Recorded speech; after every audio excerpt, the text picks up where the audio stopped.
This is another in the First Read series where I look at a poem for the first time that I've never seen before. I pick these fairly randomly, and I just read it for the sheer joy of it, for the sheer excitement of reading a poem. That's kind of how I got into it in the first place, and the excitement for what's in front of me.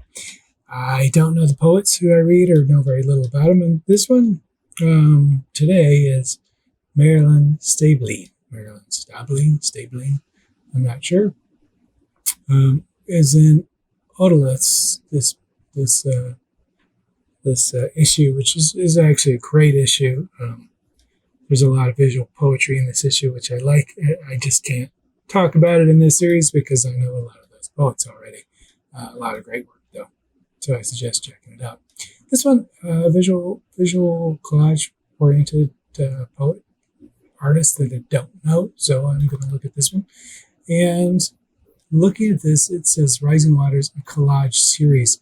So I think they should be kind of read together. At least that's what's going on here. So I'm just going to go through each one of them. I'm not going to spend too much time on them. If you've seen any of these other videos, you probably know that I focus on the poetic form first.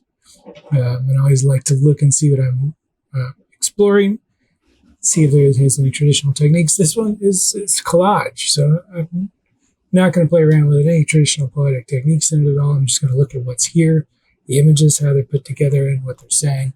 I like to use the titles when I look at collages a little bit. That's just part of it. This one is River Rising, which seems evocative. The first one is Sidewalk, Gators, Sunken Buildings, which is kind of fun just looking at it. We'll come back to it. Then we have Storm Surge, and then Dreamscape, Atmospheric River, Toxic Flying Fish, and then Dreamscape, Defunct Consumer Fluids of Marine Dead Wastelands. So this sounds, just from the title, like an environmental piece, commenting on the current situation of the rising waters with the warming environment. But that's just on the titles and these little things. I'm not sure what this is. It's kind of like under the image, descriptor. I don't know. This is like a small little point itself that's part of the piece, which is I kind of think it's a fun way to see it. It's not a title, but kind of like, almost like a mini haiku about the piece. So this first piece, Sidewalk, Gators, Sunken Buildings. I'm going to click on it so we can hopefully look around a little bit more. Let's look at this one.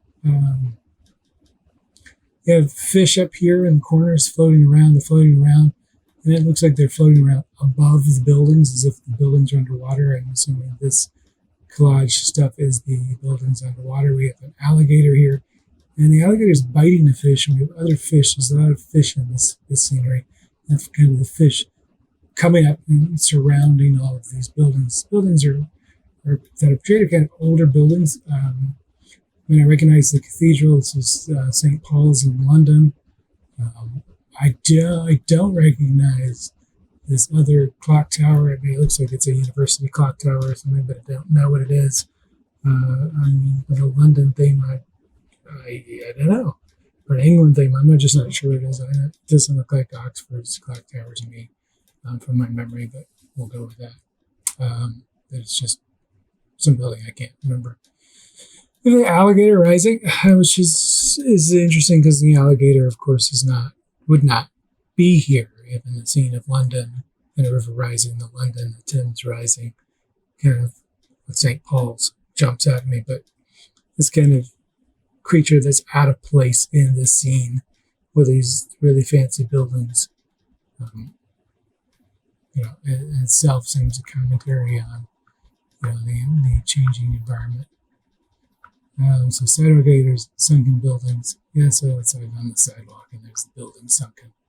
Next one we have storm surge, which I think a lot of us are worried about in the contemporary world based on the rising waters. We have atmospheric river and toxic flying fish. I'm supposing if we're reading that, the river is up here where danger is.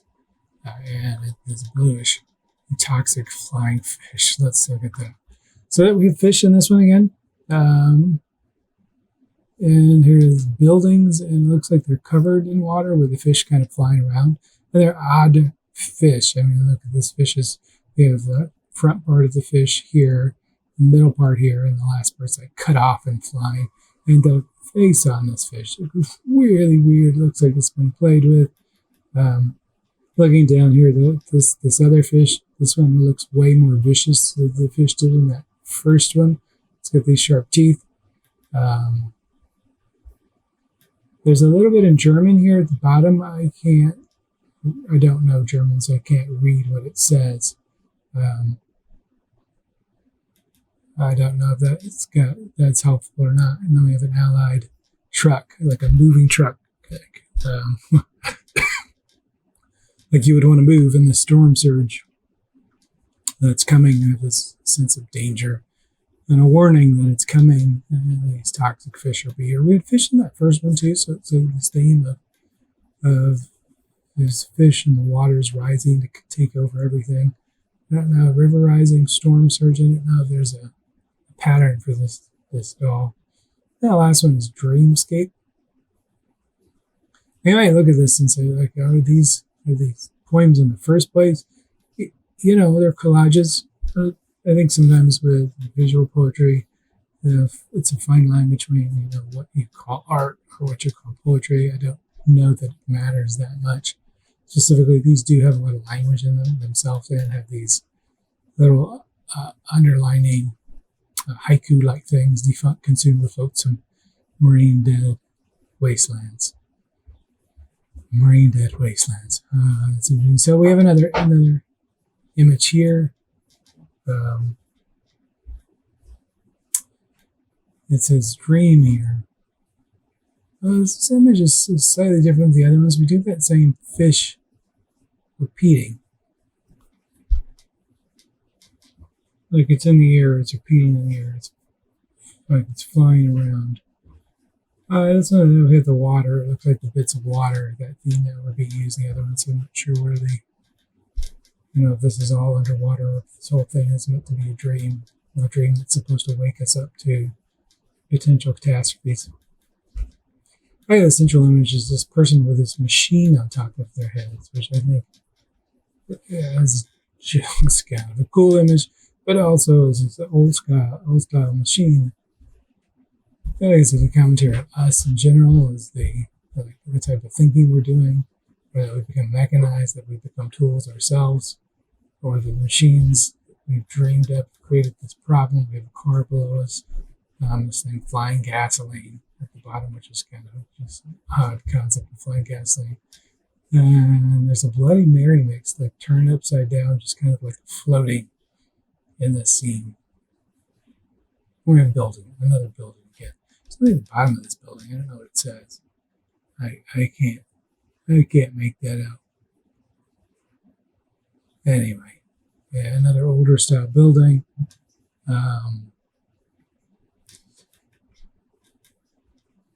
Lots of interesting, connected imagery in these. I think my original reading of this as marine dead wastelands. So what the dead wastelands are they from? The flying gasoline and the dream of this mechanized person. I'm not sure. Defunct consumer flotsam, is that what the Bloody Mary stuff is? This thing we don't have anymore. These bits of newspapers. I'm not sure what to make of these things. These things that look like rivers almost. So dreamscape. This whole collage is lots of similar repeating images and themes come up in it. Definitely playing off the water and the water rising. I don't know if the dreamscape is a good thing here at the end, or it's a type of escape for humans in the dreamscape, as it is. It all looks fairly toxic. It all looks fairly messed up. Largely, this is an environmental piece. So interesting. I mean, I wonder how this would work in a larger collection of books by this writer on this similar thing. So anyway, Marilyn Stablein, it's her work.